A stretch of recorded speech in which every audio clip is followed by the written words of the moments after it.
Pemirsa, Kabupaten Buleleng per Rabu 8 Juli 2020 mencatat penambahan 2 kasus terkonfirmasi positif COVID-19. Keduanya merupakan transmisi lokal dan salah satunya adalah ibu yang sedang hamil.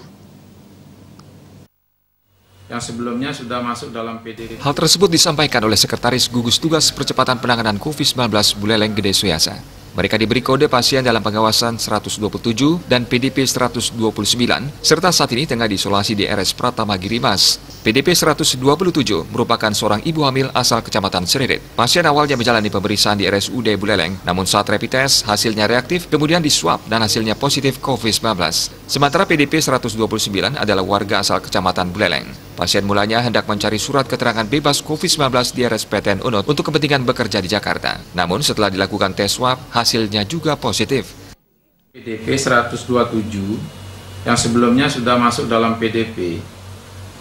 PDP ini adalah dari Kecamatan Seririt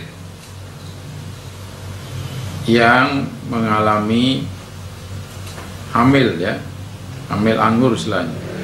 Kemudian diperiksa ke RSUD, sampai di RSUD lalu direpit. Setelah direpit reaktif. Habis itu di swab. Swab pertama negatif, tapi swab keduanya positif. Makanya masuk di dalam PDP terkonfirmasi. Yang kedua adalah PDP 129.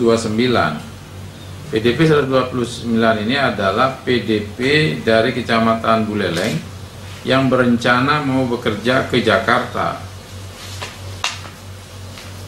Sebelumnya tidak ada gejala OTG sama sekali, tidak termasuk, bahkan tidak termasuk.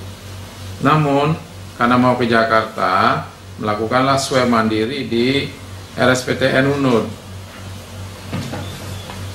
Setelah itu hasilnya keluar positif. Suyasa menambahkan di era new normal yang akan diterapkan mulai 9 Juli 2020, masyarakat selalu diminta untuk selalu waspada dan mengutamakan protokol kesehatan. Komang Yuda, Bali TV.